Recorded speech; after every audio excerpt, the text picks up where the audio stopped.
Hello, my dear students. As you all are aware that we are studying label of first paper,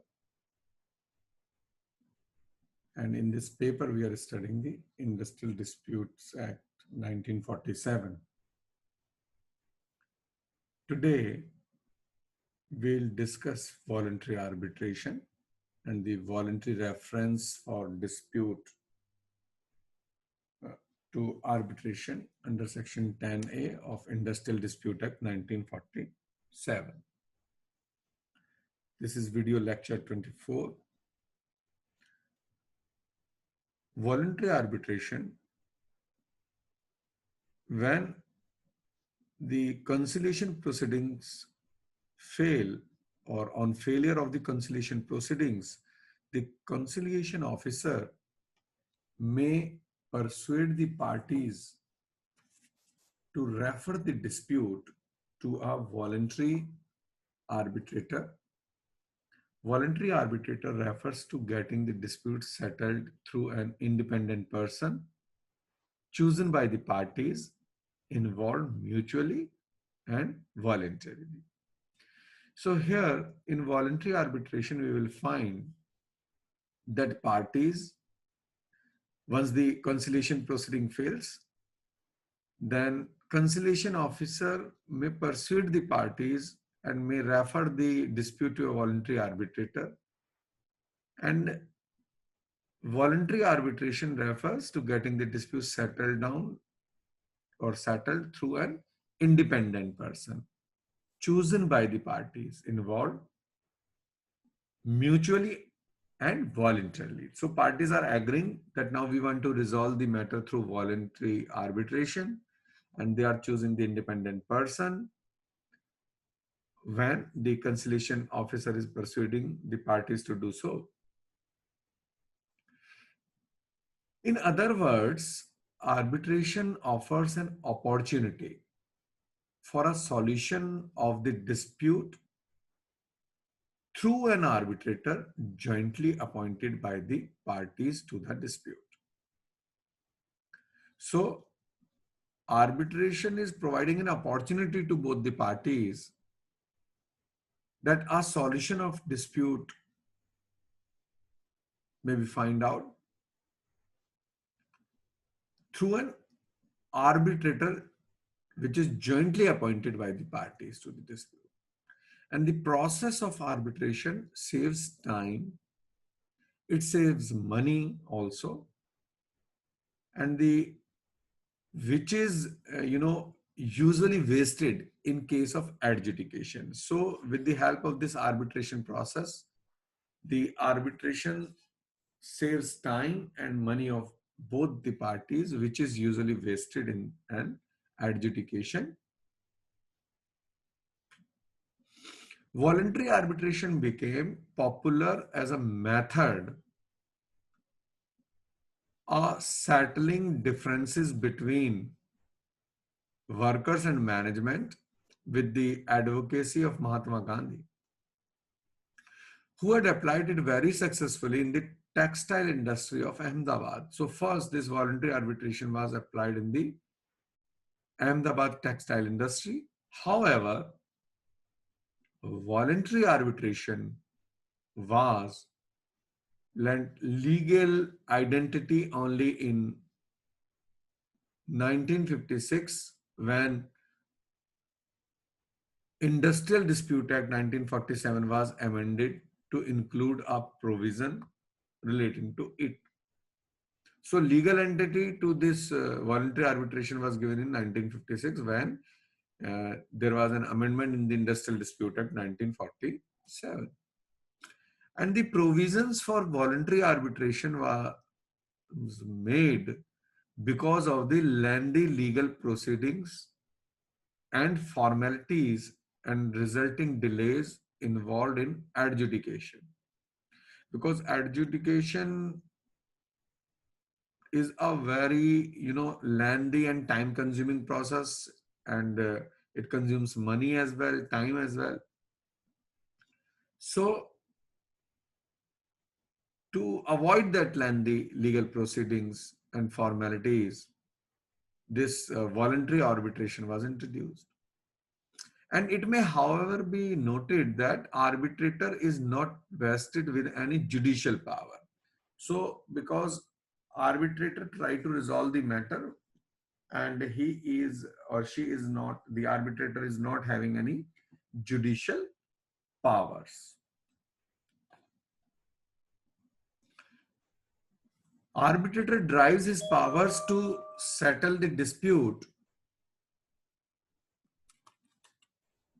from agreement that parties have made between themselves regarding the reference of dispute to the arbitrator. The arbitrator should submit his award to the government.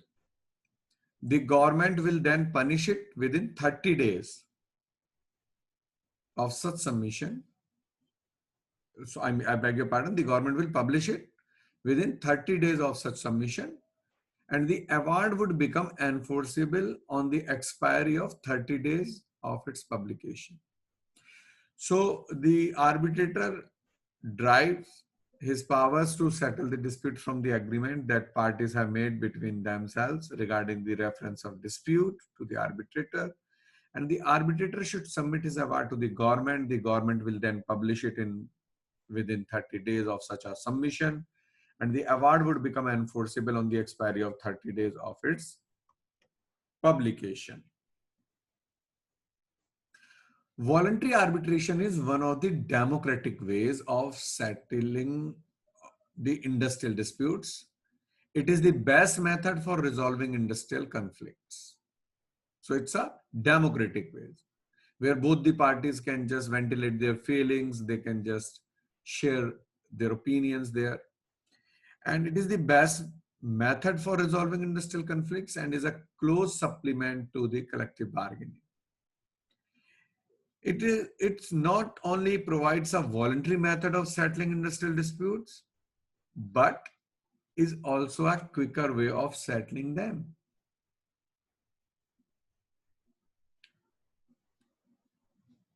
It is based on the notion of self-government in industrial relations.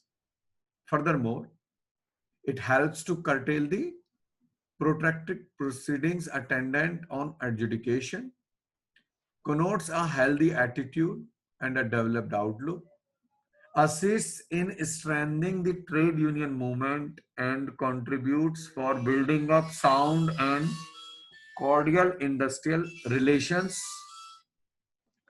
Section 10A of Industrial Disputes Act 1947 talks about the voluntary reference of disputes to arbitration.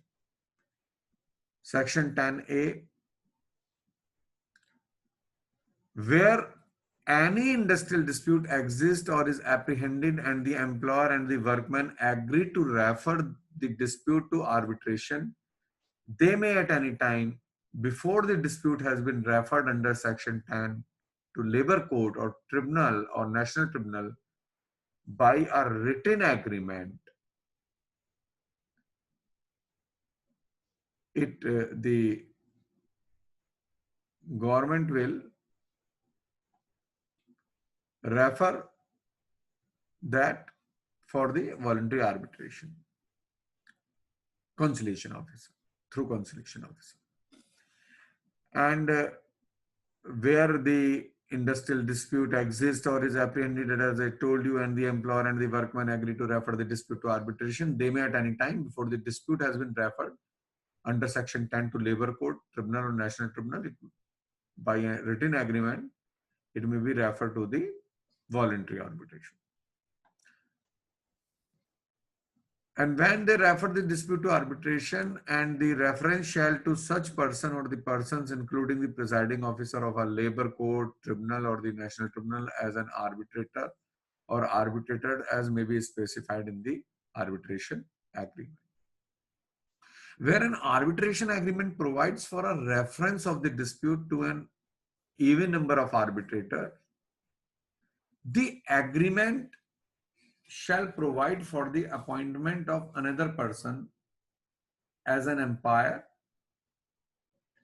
who shall enter upon the reference if the arbitrators are equally divided in their opinion, and the award of the umpire shall prevail and shall be deemed to be the arbitration award for the purpose of this act. So my dear students, where an arbitration agreement provides a reference of the dispute to an even number of arbitrators. So whenever there are even number of arbitrators, then the agreement shall provide for the appointment of another person as umpire, because it might happen that if the equal number of or the even number of arbitrators are there, then they are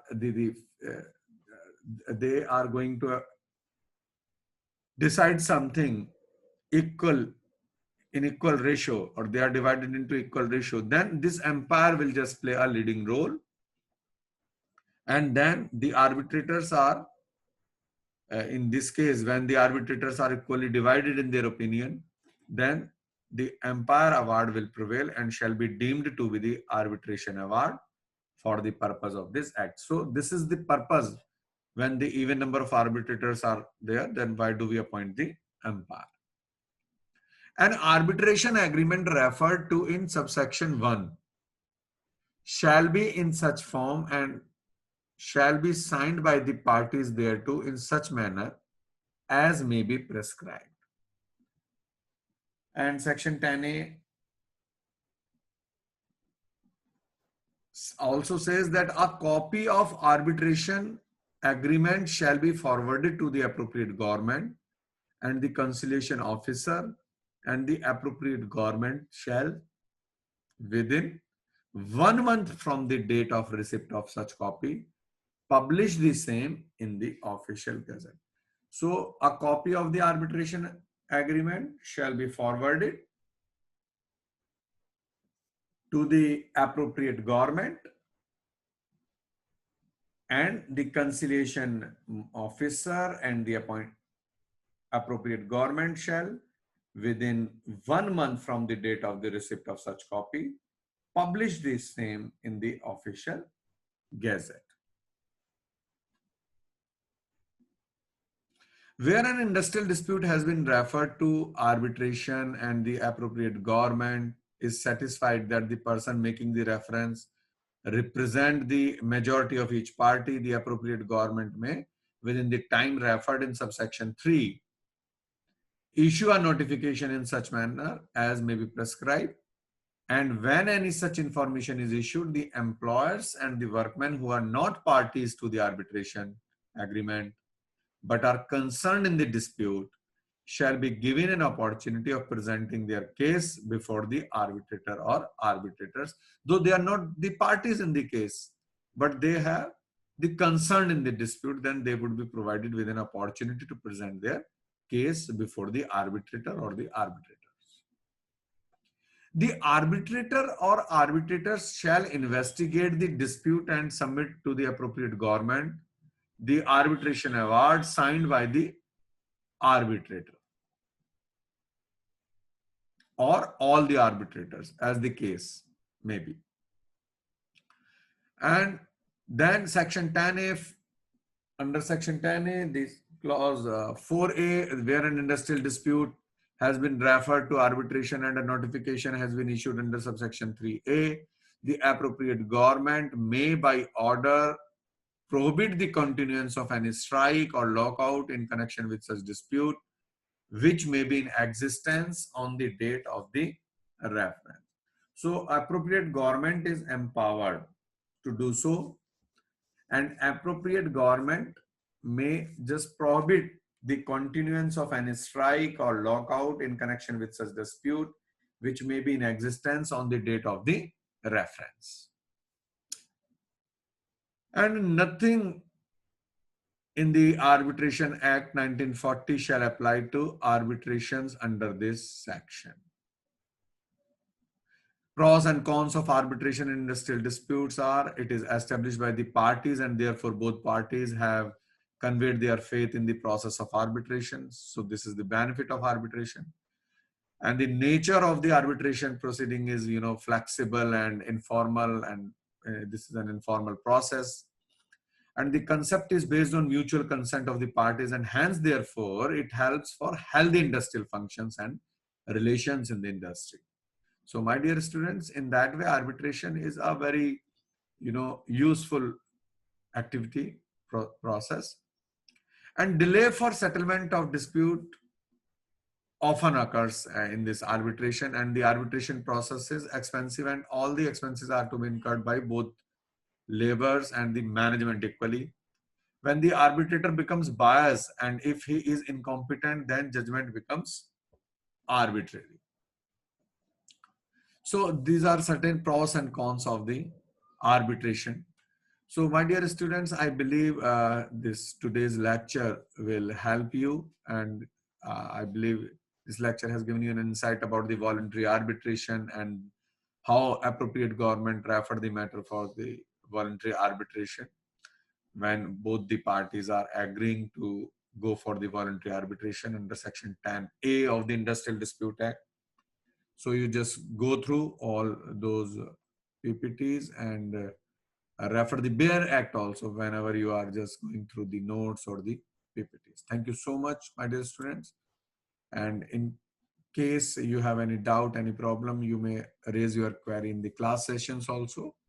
And you all are having my contact number as well. So you may contact me anytime. Feel free to ask questions. Thank you so much. And now in our next lecture, we'll take up some new topic under Industrial Dispute Act 1947. Thank you so much. Have a nice day.